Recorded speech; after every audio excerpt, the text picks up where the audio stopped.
12 anos. Essa era a idade de Alfred Check quando Adolf Hitler lhe apertou a mão no jardim da chancelaria do Reich, em 20 de março de 1945. O Führer caminhava curvado, a mão esquerda tremendo nas costas, os olhos fundos nas órbitas. Ele passava em revista uma fila de crianças com uniformes que lhes cabiam largos demais, bonés caídos sobre as sobrancelhas, fuzis Karabiner 98K que pesavam quase 4 quilos sobre corpos que mal haviam começado a se desenvolver. Esse ato foi filmado. É a última aparição pública de Hitler que existe em imagem em movimento. 41 dias depois, ele se suicidaria num bunker a 200 metros de onde havia beliscado a bochecha de um menino de 12 anos condecorado com a Cruz de Ferro de segunda classe por ter destruído um tanque soviético. Naquela mesma tarde, Alfred Zech voltou à frente de batalha. Berlim, primavera de 1945. A capital do Terceiro Reich é uma cratera fumegante. O Exército Vermelho avança a partir do Oder, com 2.500.000 soldados, 6.250 tanques, 41.800 peças de artilharia e 7.500 aviões. Diante deles, no último anel defensivo da cidade, o Reich coloca crianças. Crianças de 12, 13, 14, 15 anos organizadas em unidades da Hitlerjugend, a juventude hitleriana, equipadas com Panzerfaust, granadas de mão e a ordem estrita de não se render. A maioria não sobreviveria à semana seguinte.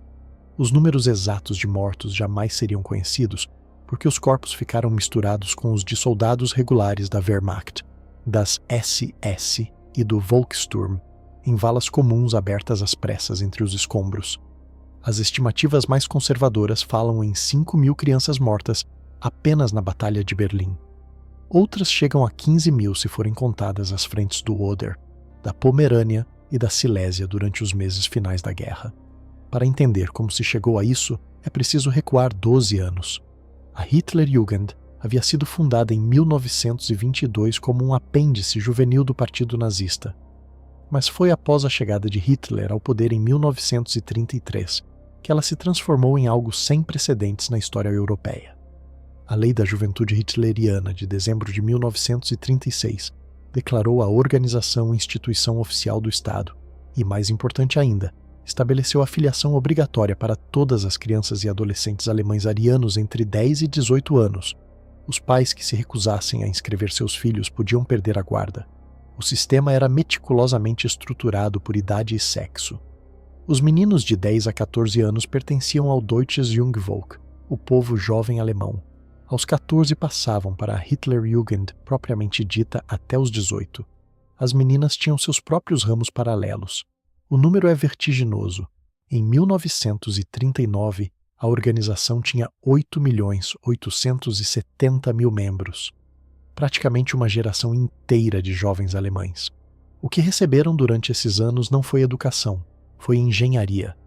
Uma engenharia da alma projetada para produzir um tipo específico de ser humano, obediente até a morte, fanaticamente leal ao Führer, racialmente consciente, fisicamente endurecido e emocionalmente cauterizado contra a compaixão.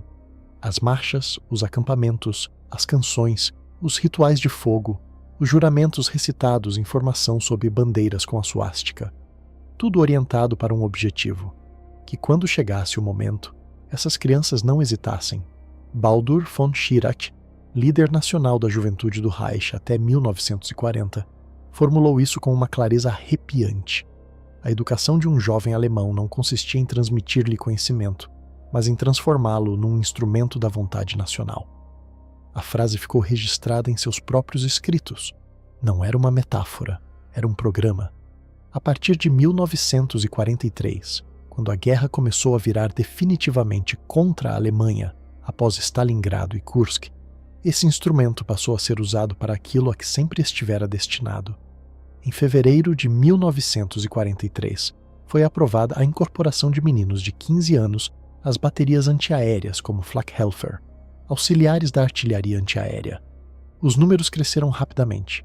Até o final daquele ano, mais de 200.000 adolescentes operavam canhões de 88 mm e 105 mm nas defesas urbanas do Reich.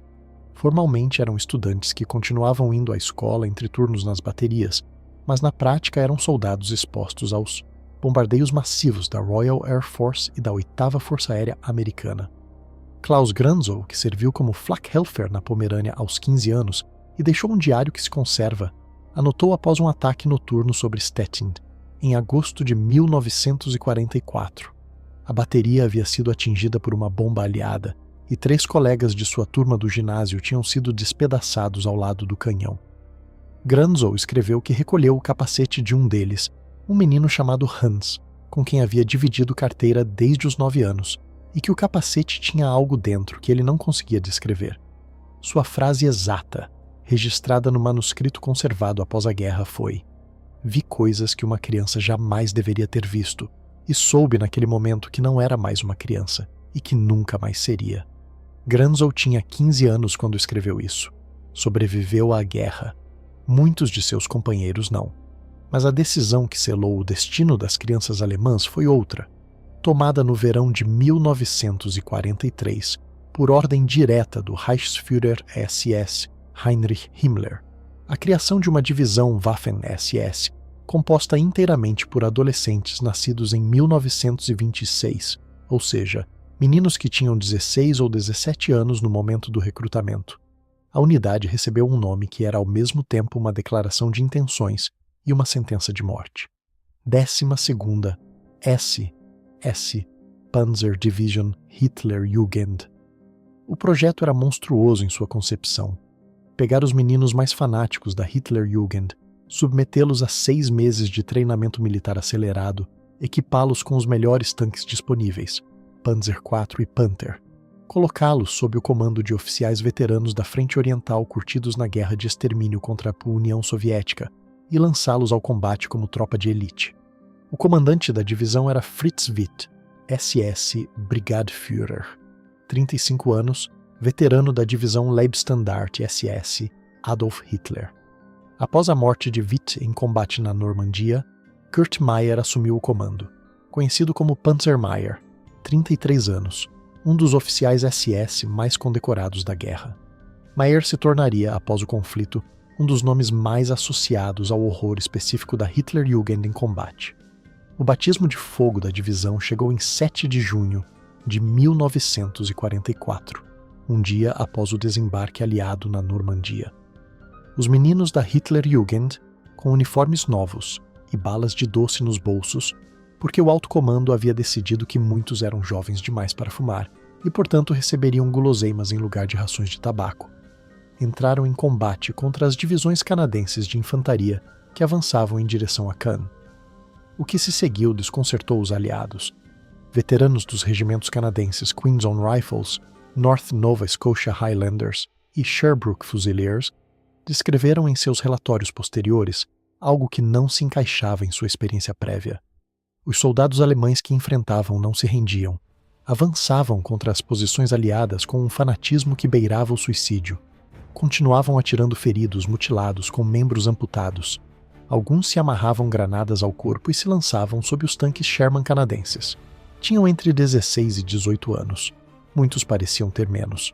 O brigadeiro canadense Harry Foster, comandante da 7ª Brigada de Infantaria Canadense, escreveu após os primeiros enfrentamentos: "Não estamos lutando contra soldados, estamos lutando contra fanáticos que aparentemente não entendem o conceito de rendição ou de recuo tático.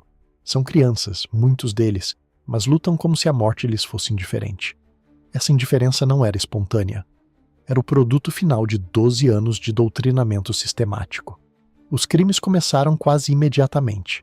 Entre 7 e 17 de junho de 1944, numa série de incidentes documentados depois pela Justiça Militar Canadense, soldados da 12ª SS Panzer Division Hitlerjugend assassinaram a sangue frio 156 prisioneiros canadenses capturados. As execuções se produziram em vários lugares, especialmente na Abadia de Ardennes, perto de Cannes, onde se encontravam os postos de comando da divisão.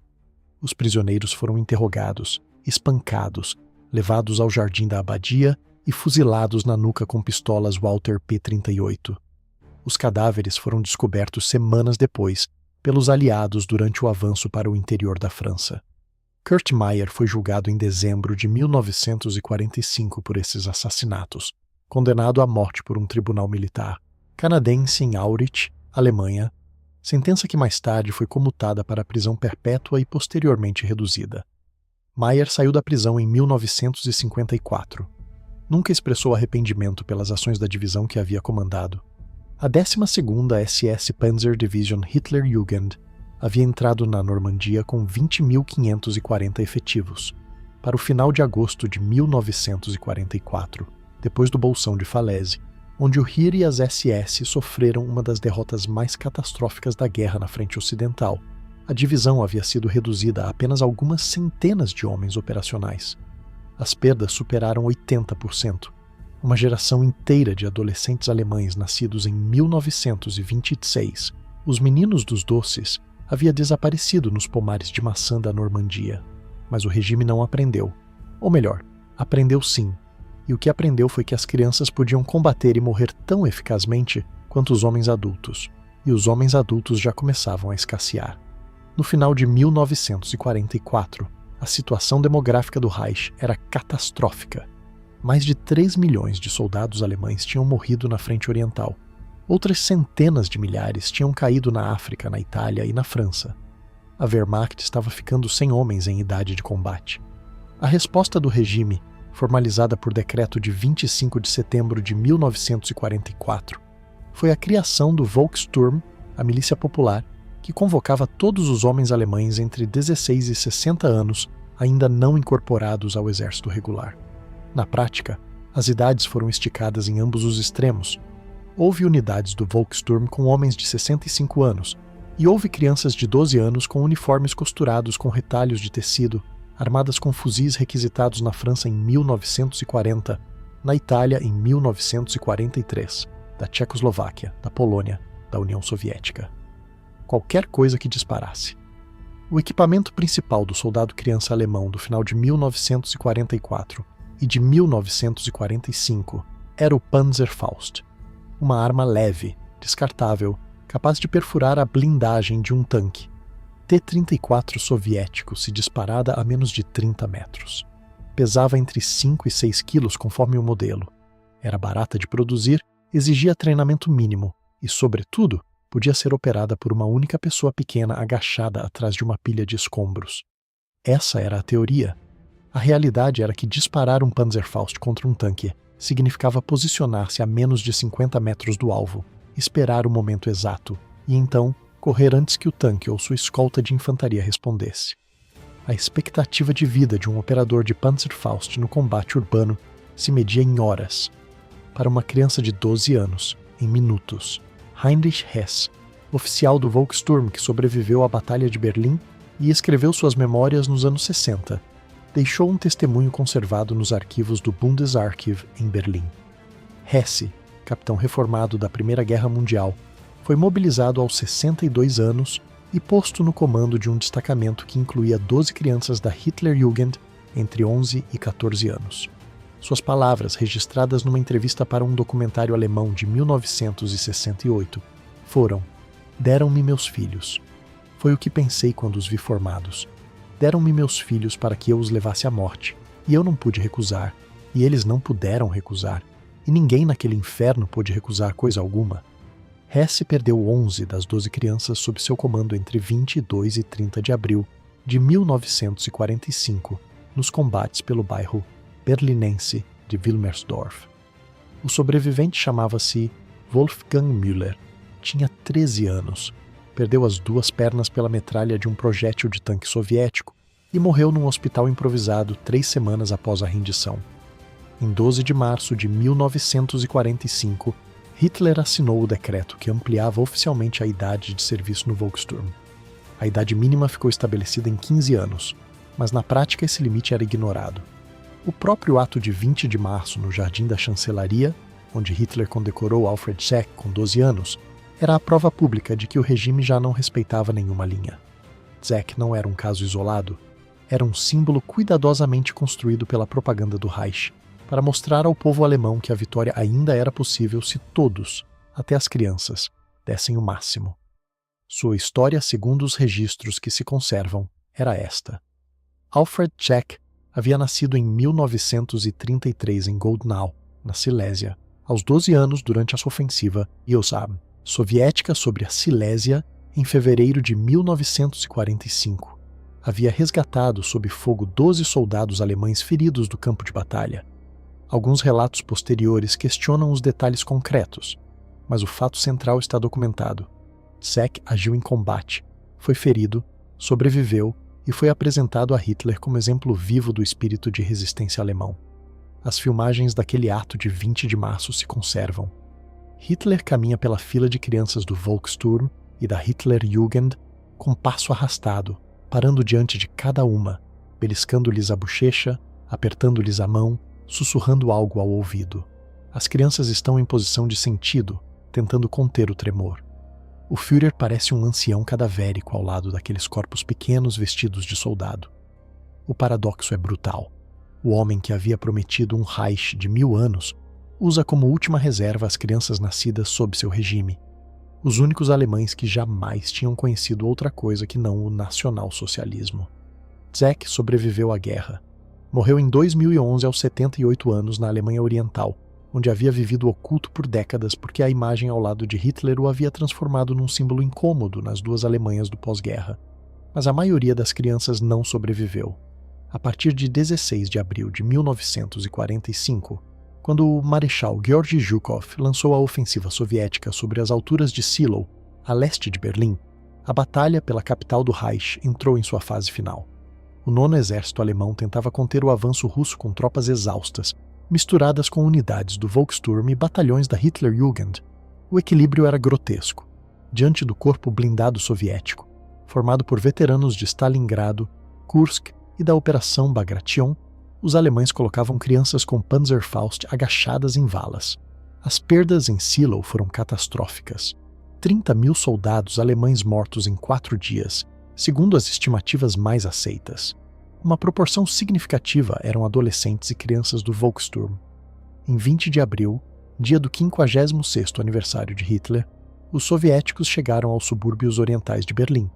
Nesse mesmo dia, os meninos das baterias antiaéreas de Berlim, os Flakhelfer, que há meses defendiam a cidade dos bombardeios aliados, receberam ordens de baixar os canhões e se preparar para combater tanques. Canhões de 88 mm projetados para derrubar bombardeiros. B-17 a 10.000 metros de altitude seriam usados agora a queima-roupa contra T-34 soviéticos a 200 metros. Imagina o que é estar nesse momento. Tens 15 anos. Há 3 meses não dormes mais de 4 horas seguidas. O teu uniforme cheira a suor e fumaça. A tua mãe está em algum porão no centro da cidade e não sabe se ainda está viva. As rações foram reduzidas a pão duro e água.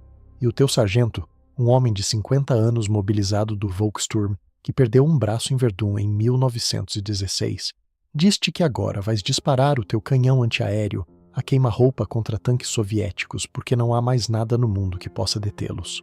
Klaus Küster, que tinha 14 anos durante a Batalha de Berlim e fazia parte de uma unidade da Hitlerjugend no bairro de Pankow, deixou um testemunho recolhido num projeto de história oral do Museu Histórico Alemão nos anos 90. Küster foi um dos 8 sobreviventes de um grupo de 40 crianças implantadas em torno da estação de trem de Pankow, entre 22 e 25 de abril. Suas palavras gravadas para o arquivo do museu. Não me lembro do som. As pessoas pensam que a guerra é barulho, mas eu não me lembro do barulho. Lembro-me do pó. Lembro-me que um companheiro chamado Rudi, que tinha 13 anos e que eu conhecia da escola desde os 7, estava ao meu lado e de repente já não estava ao meu lado. E onde ele havia estado havia apenas pó, e nunca encontramos nada dele, nem uma bota, nem um capacete, nada. Apenas pó, e eu não entendia como uma criança pode se transformar em pó, e ainda não entendo. Küster sobreviveu porque foi capturado em 25 de abril por uma patrulha soviética que decidiu não atirar nele ao ver sua idade. O soldado russo que o encontrou, segundo o próprio testemunho de Küster, chorou ao ver sua idade e lhe deu um pedaço de pão preto antes de entregá-lo à retaguarda. Nem todos os soldados soviéticos reagiram assim. Os números de crianças alemãs mortas em combate por tropas do Exército Vermelho são altos, mas existem também testemunhos de prisioneiros libertados, de crianças levadas à retaguarda e devolvidas meses depois.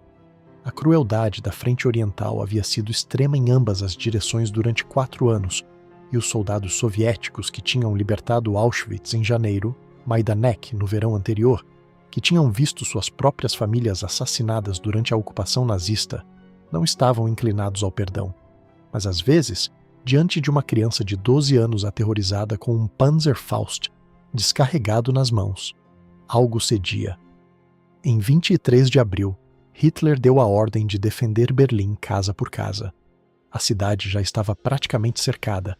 As divisões SS estrangeiras ainda operacionais, a nórdica Nordland, a francesa Charlemagne, a valona Vallonien, junto com os restos da 11ª S Divisão Voluntária de Panzergranadeiros Nordland, eram as únicas unidades veteranas que restavam defendendo o centro da cidade.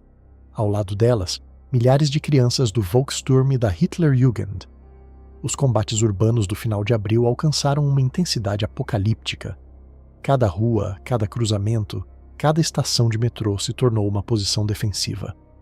As crianças tinham instruções específicas: deixar passar o primeiro tanque soviético, esperar que a infantaria de acompanhamento avançasse e então emergir dos porões ou de trás dos escombros e disparar o Panzerfaust contra a parte traseira do veículo, onde a blindagem era mais fina. A tática funcionava. Dezenas de tanques T-34 e S-2 e Su-100 soviéticos foram destruídos por crianças alemãs durante a Batalha de Berlim. Mas o custo para os atacantes era uma tragédia muda. Por cada tanque destruído, várias crianças morriam. O operador do Panzerfaust raramente sobrevivia ao disparo. O clarão traseiro da arma delatava imediatamente sua posição, e a metralha do tanque atingido, os tiros da infantaria soviética, as rajadas das submetralhadoras PP e SH-41 varriam-no em segundos. Erich Klampt, que serviu na frente do Reichstag com 15 anos e sobreviveu porque foi ferido e evacuado para um hospital de campanha antes da rendição, deixou este testemunho numa entrevista para a televisão alemã em 1985. Disseram-nos que éramos o orgulho da Alemanha. Disseram-nos que o Führer estava no bunker contando conosco. Eu acreditava em tudo isso.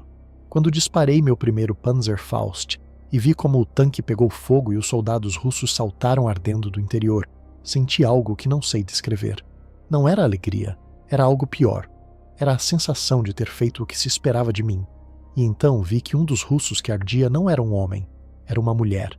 Era uma soldada do Exército Vermelho, uma mulher jovem, e eu a havia queimado viva. Eu tinha 15 anos, ela tinha talvez 22 ou 23, e eu a havia queimado viva numa rua de Berlim porque alguém me havia dito que era meu dever. Klampt nunca mais falou publicamente sobre o assunto pelo resto de sua vida. Enquanto as crianças morriam nas ruas, no bunker sob a chancelaria do Reich, a realidade havia se tornado líquida. Hitler, encerrado em seus aposentos subterrâneos a 15 metros de profundidade, recebia relatórios cada vez mais desesperados. Dava ordens a divisões que já não existiam. Em 28 de abril, ordenou ao exército do general Walter Wenck que rompesse o cerco soviético e libertasse Berlim. Wenck não podia fazer isso. Seu 12º exército lutava pela própria sobrevivência, e a única coisa que pôde tentar foi abrir um corredor para que os civis pudessem fugir para o oeste, em direção às linhas americanas. Em Berlim, as crianças continuavam morrendo. Em 29 de abril, 2 dias antes do suicídio de Hitler, uma unidade da Hitlerjugend formada por 16 meninos, entre 12 e 14 anos, sob o comando do SS Untersturmführer Willy Hübner, um dos oficiais mais jovens das SS, implantada no Tiergarten perto da ponte Moltke, recebeu a ordem de deter um grupo de blindados soviéticos que se aproximava. 15 dos 16 morreram. O sobrevivente, Armin Lehmann, mensageiro da Hitlerjugend de 16 anos, havia sido enviado ao bunker com uma mensagem quando o ataque ocorreu. Lehmann sobreviveu à guerra e escreveu posteriormente suas memórias, onde descreveu aqueles dias com precisão seca. Quando voltou ao posto de combate de sua unidade, não havia ninguém. Apenas crateras, restos de uniformes e um capacete com um número de série da Hitlerjugend gravado por dentro. Repara no que isso significa. Nas últimas 48 horas do Terceiro Reich, num raio de poucos quilômetros ao redor do bunker onde Hitler estava prestes a tirar a própria vida, Milhares de crianças alemãs continuavam morrendo sob ordens que já não tinham nenhum propósito militar racional. A guerra estava perdida. Berlim ia cair. Hitler ia se suicidar. E ainda assim as crianças continuavam disparando Panzerfaust contra os tanques soviéticos porque ninguém lhes dera contra a ordem, porque os oficiais que as haviam doutrinado durante anos continuavam exigindo obediência, porque algumas delas acreditavam genuinamente que estavam defendendo algo que merecia ser defendido. Em 30 de abril, às 15h30, Adolf Hitler disparou contra a própria têmpora com sua pistola Walther PPK, calibre 7,65 mm, enquanto Eva Braun mordia uma cápsula de cianeto.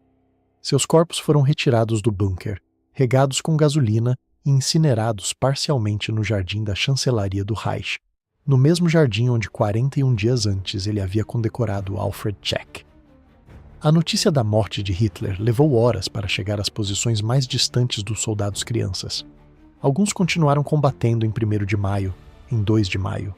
Alguns continuaram combatendo depois da rendição incondicional assinada em 8 de maio. Houve casos documentados de pequenos grupos de meninos da Hitlerjugend que continuaram operando nas florestas de Brandenburg e Mecklenburg durante semanas, alimentando-se do que encontravam, atirando em patrulhas soviéticas, até serem capturados ou morrerem.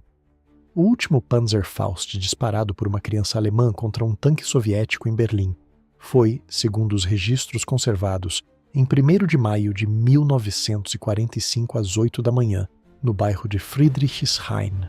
O operador era um menino de 13 anos cujo nome não consta em nenhum documento. O tanque, um T-34/85, foi atingido no flanco direito. O operador do Panzerfaust não foi identificado entre os corpos. O número final de crianças alemãs mortas nos meses de combate de 1945 jamais poderá ser estabelecido com certeza. As estimativas sérias oscilam entre 5.000 e 15.000, dependendo do que se considera combatente. O que está documentado é que nos hospitais militares soviéticos e aliados de Berlim e arredores, durante maio e junho de 1945, milhares de crianças feridas foram tratadas com queimaduras de fósforo branco, membros amputados, lesões medulares, cegueira por explosões a curta distância. Muitas morreriam nos meses seguintes por gangrena, infecções, desnutrição. Outras sobreviveram e viveram 60, 70 anos a mais com o que haviam feito e visto antes de completar 15 anos. Wolfgang Köhler, membro da Hitlerjugend desde os 10 anos, combatente em Berlim aos 14, deixou este testemunho num projeto de história oral gravado em 1995, quando tinha 64 anos. Sua voz aparece no arquivo se quebrando, se recompondo, se quebrando novamente. Eu matei pessoas. Tinha 14 anos e matei soldados soviéticos, não sei quantos. Disparei um Panzerfaust contra um blindado de transporte de tropas e vi como os homens saíam ardendo. Alguns eram muito jovens, não muito mais velhos do que eu. Voltei para casa depois, vivi minha vida, me casei, tive filhos, tive netos. Mas há algo que ninguém te diz quando és criança e te ensinam a matar. Ninguém te diz que isso não passa. Nunca passa. 50 anos depois ainda está dentro de ti como se fosse ontem. Eu amava o Führer. Eu acreditava nele. E por causa dessa fé, matei pessoas que provavelmente eram melhores do que eu. Isso é o que fizeram comigo. Isso é o que deixaram que fizessem comigo. Köhler morreu em 2003. Até o final não quis que seu rosto aparecesse nas gravações, apenas sua voz. Há uma imagem final que vale a pena guardar. Em 2 de maio de 1945, depois da rendição da guarnição de Berlim assinada pelo general Helmut Weidling, os soldados soviéticos começaram a recolher prisioneiros por toda a cidade. Entre os escombros do Tiergarten, perto da ponte Moltke, onde os meninos de Willy Hübner haviam morrido poucos dias antes, uma patrulha do 150º Regimento de Fuzileiros do Exército Vermelho encontrou um menino de cerca de 12 anos, sentado contra uma parede, abraçando um Panzerfaust descarregado. Tinha um braço destruído. Estava há 2 dias sem água. Não conseguia falar. O soldado soviético que o encontrou chamava-se Mikhail Yegorov, sargento, 22 anos. Yegorov havia chegado a Berlim após combater em Stalingrado, Kursk e Varsóvia. Havia perdido 3 irmãos na guerra. Quando viu o menino, segundo o testemunho recolhido anos depois por sua neta para um projeto familiar, Pousou o PPSH-41 no chão, ajoelhou-se diante dele, tirou um cantil e deu-lhe água devagar para que não se engasgasse. O menino não disse nada, não agradeceu, não pediu nada, apenas bebia. Yegorov tirou o Panzerfaust das mãos do menino e jogou-o longe. Depois tomou o menino nos braços e carregou-o por vários quilômetros, até um posto médico russo. O menino chegou vivo. Yegorov nunca soube o que foi feito dele depois. A neta de Yegorov contou que seu avô, até a morte em 1991, sonhava com aquele menino. Que em seus pesadelos o menino não era um inimigo. Era simplesmente uma criança com um braço partido numa cidade incendiada. E Yegorov não conseguia se perdoar por ter chegado tarde, embora houvesse sido o primeiro a chegar. Essa é a imagem. Um soldado soviético ajoelhado diante de uma criança alemã moribunda nas ruínas da capital de um Reich, que ia durar 1000 anos e durou 12. Nenhum dos dois havia decidido estar ali. A ambos havia sido dito desde a infância que o outro era o inimigo. Um tinha 22 anos, o outro 12. E entre os escombros, enquanto a criança bebia e o soldado a segurava, não havia Reich, não havia União Soviética, não havia ideologia, não havia guerra. Havia apenas duas pessoas, uma grande e uma pequena. E a pequena ainda não sabia que ia sobreviver, nem quantas décadas a esperavam depois, nem que teria de aprender a viver com o que lhe haviam ensinado a fazer antes de completar 13 anos. Foi isso o que o Terceiro Reich entregou à história em sua última hora. Não os seus tanques, não as suas bandeiras, as suas crianças.